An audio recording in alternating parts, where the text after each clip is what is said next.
Hello guys, कैसे हो? तो आज हम पढ़ने जा रहे हैं जो हमने कल किया था ना। क्या किया था कल? पोलर फॉर्म, उसका एग्जाम्पल। तो आज हम उसके और एग्जाम्पल देखेंगे और फाइंड करेंगे पोलर फॉर्म, राइट। तो कैसे एग्जाम्पल आते हैं और कैसे हम उसे सॉल्व करें, वो हम यहाँ पे देखेंगे आज। और उसमें जो मैं ये सम कराऊंगा, ये सम जीटीयू में पूछा गया है पेपर में, राइट। तो हम शुरुआत करते हैं सम की। जो एग्जाम्पल है हमारा पहला, यानी हम दूसरा कह सकते हैं ना, कल एक किया था। तो चलो आज का तो पहला है ना, तो चलो हम पहला लिखते हैं। Example 1, find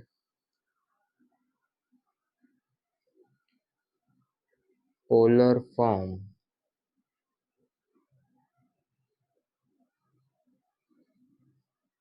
of -√3 minus i.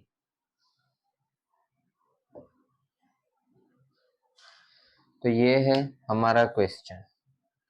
तो अभी आप सबको पता चल ही गया होगा हम कैसे करेंगे, राइट। तो सॉल्यूशन करते हैं हम। जो लोग पहली बार देख रहे हैं तो वो पहले पोलर फॉर्म का वीडियो देख लो, तो ये पता इजीली चल जाएगा आपको। ये हमारा है x -√3 और y -1। मैंने बताया था, कल भी बताया है और आज भी बता रहा हूँ कि सिंगल आई आए तो हमें 1 लिखना है, आई नहीं लिखना है। ध्यान रखना। बहुत सारे जो स्टूडेंट है, मेरे जो फ्रेंड है, वो सब ऐसी गलती करते थे, राइट। क्योंकि अभी तो सेम खत्म हो गया है और कुछ लोग करेंगे भी। यानी अब याद रखना, सिंगल आई आए तो हमें आई का कहाँ पे भी कोई भी यूज नहीं करना है। आई सिर्फ हमें ये डिनोट करता है कि ये y की वैल्यू है, राइट। और कुछ भी आई डिनोट नहीं करता है। सिंगल आई आए तो हमें 1 ही लिखने का, आई नहीं लिखने का, राइट। तो अभी हम r फाइंड करेंगे। तो r, आप सबको उसकी फॉर्मूला पता है, x² प्लस y²। x² हमारा स्क्वायर प्लस,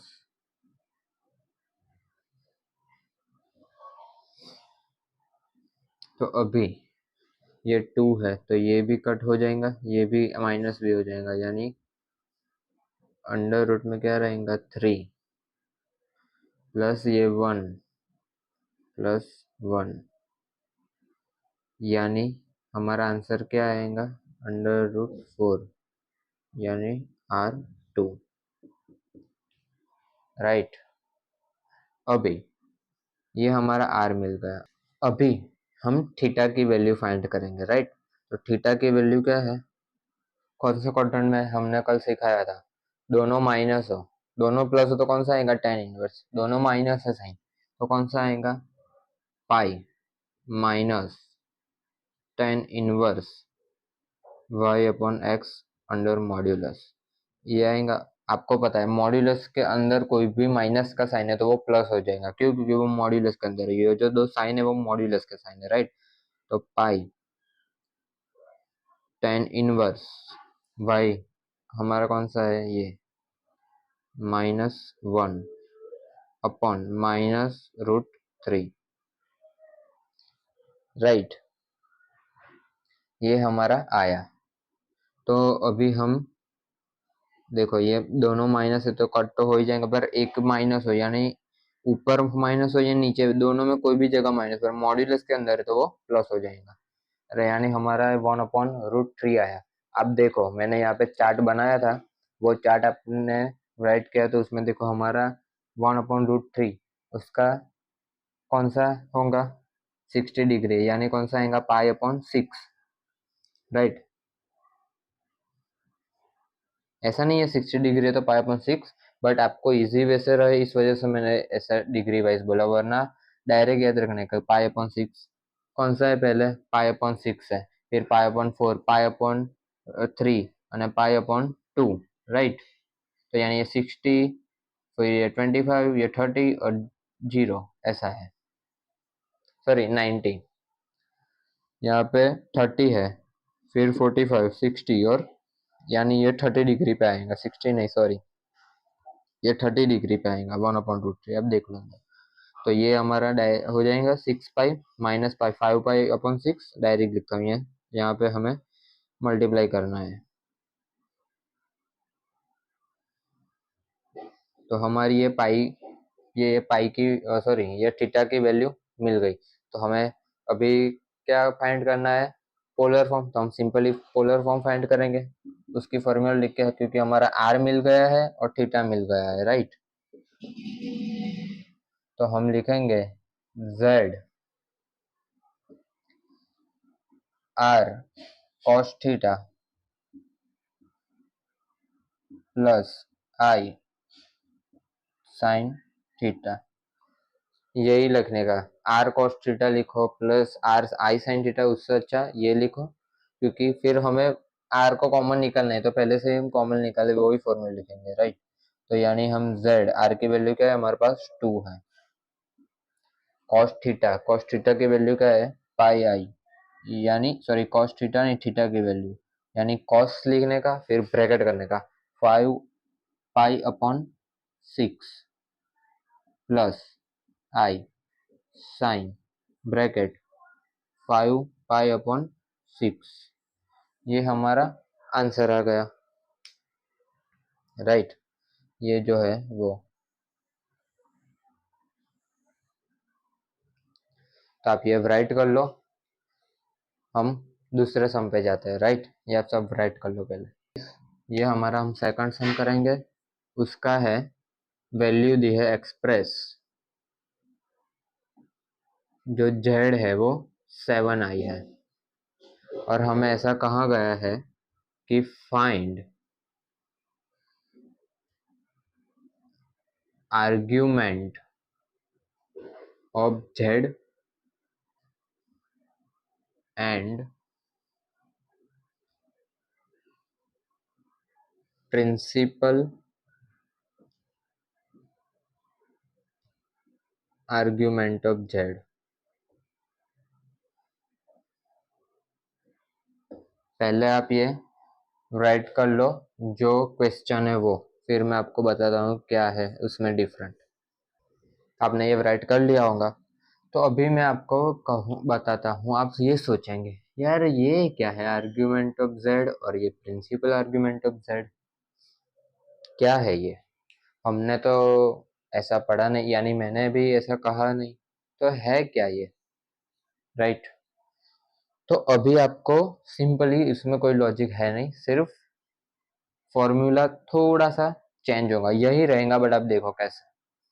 तो ये जो आर्ग्यूमेंट ऑफ जेड, हमें ऐसा कहे कि आर्ग्यूमेंट ऑफ जेड आप फाइंड करो, यानी ऐसा भी कहे, ये इसकी जगह आर्ग्यूमेंट ऑफ जेड की जगह ऐसा लिखे कि कैपिटल ए कैपिटल आएगा और A R G Z, find A R G Z. तो आपको क्या सोचने का कि ये उसने क्या कहा है कि आर्ग्यूमेंट ऑफ जेड, अगर प्रिंसिपल आर्ग्यूमेंट ऑफ जेड ढूंढने का कहा होगा तो हमें कैसे दिया होगा, स्मॉल में दिया होगा, small A R G upon Z. तो यानी हमें प्रिंसिपल आर्ग्यूमेंट ऑफ जेड ढूंढना है। अगर ये है क्या, तो देखो आर्ग्यूमेंट ऑफ जेड है, उसमें हम जो फॉर्मूला लगाते हैं, यानी देखो आप पहले ये लिख लो कि आर्ग्यूमेंट ऑफ जेड, यानी थीटा आएगा उसमें, सिर्फ जो हम थीटा फाइंड करते हैं वही फाइंड करने का। बट अगर हमें ऐसा कहा हो कि प्रिंसिपल आर्ग्यूमेंट ऑफ जेड ढूंढो,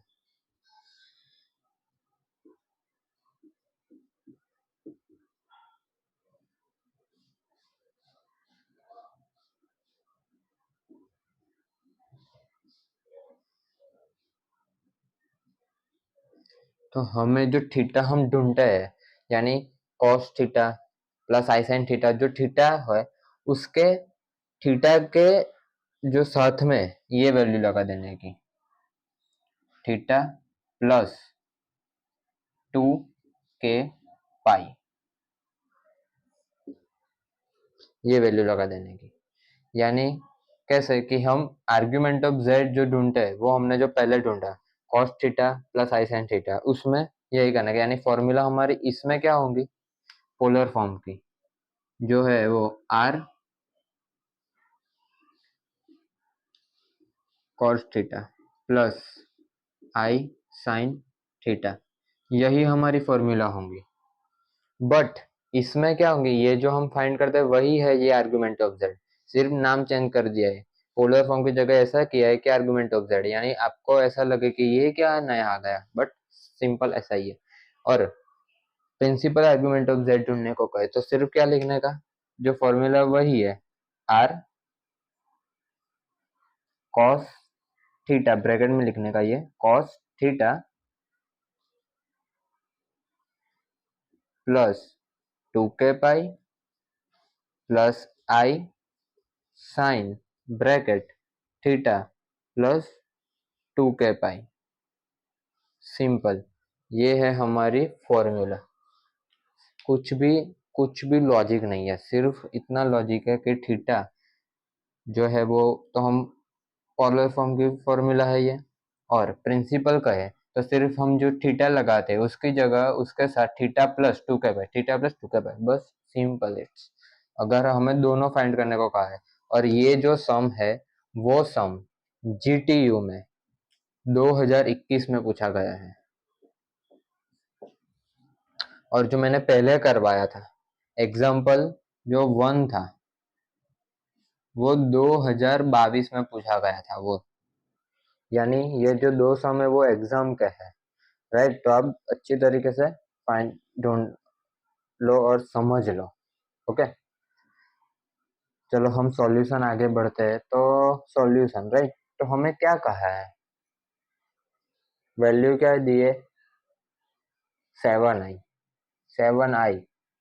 अभी हम पहला मेथड क्या है कि x5 फाइंड करने का, तो हम यहाँ पे x लिखेंगे, x और y। हमें यहाँ पे जो दी है वैल्यू उसमें से पता तो चलता है कि हमें सिर्फ कौन सा है ये इमेजिनरी पार्ट, यानी कौन सा दिया है, y की वैल्यू दी है 7, और x है वो तो दिया ही नहीं, तो कौन सा आएगा, x 0। अगर हमें सिर्फ यहाँ पे 7 दिया होता तो x 7 आता और y 0 आता, राइट। तो अभी हम थीटा कैसे फाइंड करें, क्योंकि हमारा, चलो हम पहले r फाइंड करते हैं फिर मैं बताता हूँ। r फाइंड करेंगे, राइट, डायरेक्ट लिखूं,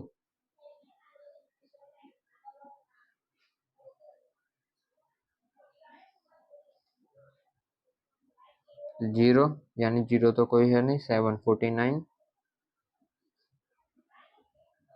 और 59 का r कितना होता है, सॉरी 49 का r कितना होता है, 7, यानी हमारा r मिल गया ये। गाइस देखो, तो अभी हमें तो कुछ दिया ही नहीं, तो हम थीटा कैसे फाइंड करेंगे, क्योंकि आपने यहाँ पे ये ढूंढा होगा कि x और y तो दिया नहीं, x तो 0 है और y 0, तो ऐसा तो कोई क्वाड्रेंट नहीं बनता, तो हम कैसे फाइंड करेंगे। तो देखो यहाँ पे मैं चार्ट ड्रॉ करता हूँ, वो चार्ट यानी क्वाड्रेंट वाला, ये कौन सी एक्सिस है, x एक्सिस, और ये भी x एक्सिस, ये y एक्सिस है। अभी गाइस हमें यहाँ पे x 0 है और y 7 दिया है, तो इतना याद रखने का, सिंपल पहले ये समझ लो, ये बाद में समझाता हूँ। ये आप समझ लो पहले कि हमारा जो x है वो प्लस दिया हो, प्लस यानी यहाँ पे आएगा प्लस, यहाँ पे जाएगा तो माइनस हो जाएगा, आपको पता है। प्लस दिया हो यानी प्लस दिया हो तो हमारी जो थीटा की वैल्यू है वो 0 आएंगी। अगर x है वो माइनस दिया हो तो हमारी थीटा की जो वैल्यू है वो आएंगी पाई। अगर हमें y है वो प्लस दिया हो, यानी y ऊपर आएगा, y प्लस दिया हो, तो हमारी जो थीटा की वैल्यू है वो कौन सी आएंगी, π/2। अगर y माइनस है तो थीटा की वैल्यू क्या आएंगी, -π/2। ये पहले आप चार्ट पहले ड्रॉ कर लो, मैं समझाता हूँ फिर बाद में। कर लिया आपने? देखो, अगर पहले हम x का समझते हैं, अगर हमें x प्लस दिया है, यानी ऐसा समझ लो कि ये यही वैल्यू है, सिर्फ i नहीं है, z इज इक्वल टू 7 है, तो हमारा x यहाँ पे 7 आएगा और y हमारा 0 आएगा। तो x 7 है, कौन सा साइन है, पॉजिटिव, प्लस साइन है पॉजिटिव, यानी हमारा जो थीटा की वैल्यू आएंगी वो 0 आएंगी। अगर हमें यहाँ पे x है वो -7 दिया होता तो कौन सी आती थीटा की वैल्यू, पाई आती। कब, जब हमारा जो y है वो 0 हो तभी, याद रखना, ऐसे ही नहीं आए, जब हमारा y 0 हो तब, राइट।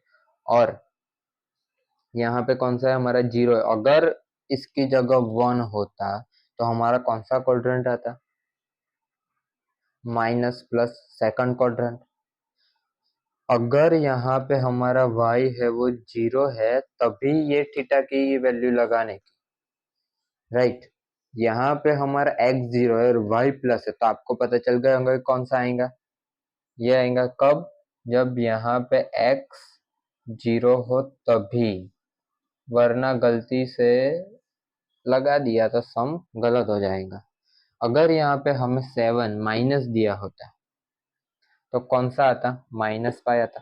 तो बताओ आप अभी कौन सा आएगा, कैसे बोल सकते हो, हम तो वीडियो देख रहे हैं बराबर है, आप क्या सर। देखो, तो ये हमारा x 0 है और y 7 है, x 0 है और y पॉजिटिव है, तो थीटा की वैल्यू क्या आएंगी, हम क्या लिखेंगे यहाँ पे, थीटा π/2, राइट। तो गाइस हमें थीटा यहाँ पे मिल गया। अभी हम z फाइंड करेंगे, कौन सा दिया है, आर्गुमेंट ऑफ z, यानी जो हम फॉर्मूला लगाते हैं सिंपल, हमारी वही फॉर्मूला आएंगे, argument of z, r direct लिख लो, पता चल जाएगा ना आपको। r कौन 7 है हमारा, right, 7 cos π/2 plus i sin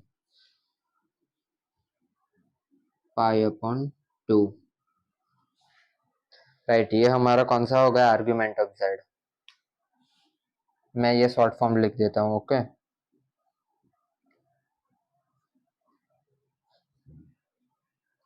और हम दूसरा क्या फाइंड करने को कहा है, प्रिंसिपल ऑफ z। तो प्रिंसिपल ऑफ z हम फाइंड करेंगे, तो ये z is equal to, direct लिखता हूँ, 7 cos π/2 plus 2k pi plus i sine bracket के अंदर π/2 प्लस 2k पाई। ये हमारा हो गया आर्ग्यूमेंट ऑफ z और प्रिंसिपल आर्ग्यूमेंट ऑफ z।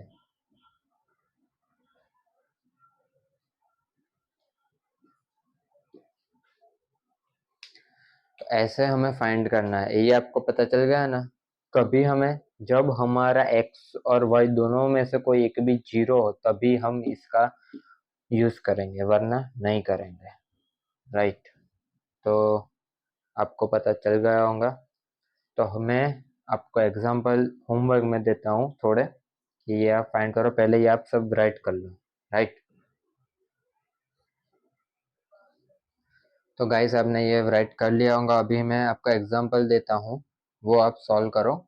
और मुझे याद है तब तक हमारा जो मैंने होमवर्क में दिया था ना, वो सम के आंसर बाकी है अभी।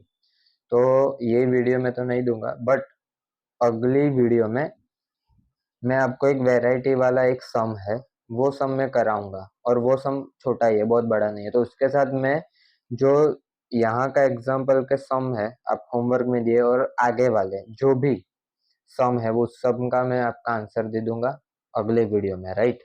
क्योंकि एक वैरायटी का भी सम है, वो भी मैं कराऊंगा आपको, और मैं उसका आंसर भी दे दूंगा होमवर्क का, राइट। इसका भी दे दूंगा साथ में। तो ये आपने सबने राइट कर लिया। मैं आपको थोड़ा एग्जांपल देता हूँ, वो आप प्रैक्टिस करो।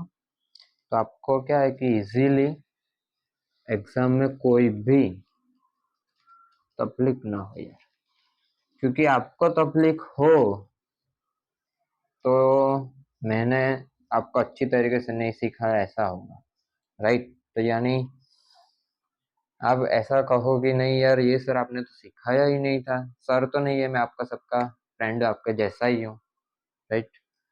तो देखो एग्जाम्पल एट डब्ल्यू में देते हैं। तो पहला जेड, इसमें आप दोनों फाइंड करना, आर्ग्यूमेंट ऑफ जेड और principal argument of z, okay. तो z 1 - 2i, second z is equal to 5, third z is equal to -7, fourth z is equal to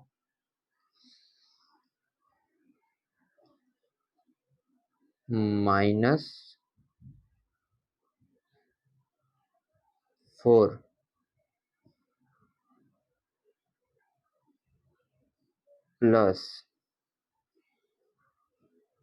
+5, right.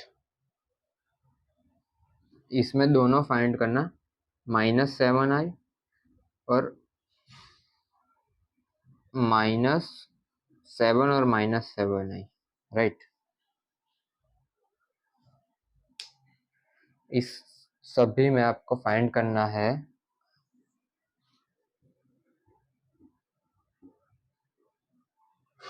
Argument of Z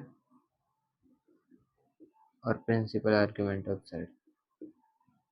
तो हम ये अब फाइंड करो, मैं आपको इस सभी का आंसर जो हमारी वीडियो आएंगी दूसरी वैरायटी वाला जो सम है उसके साथ मैं आपको सबको इसका आंसर और आगे वाले जो सम है उसका भी आंसर मैं आपको बताऊंगा। तो अभी हम वीडियो यहीं पे स्टॉप करते हैं। तो मिलते हैं कल, तब तक के लिए नमस्ते और जय हिंद।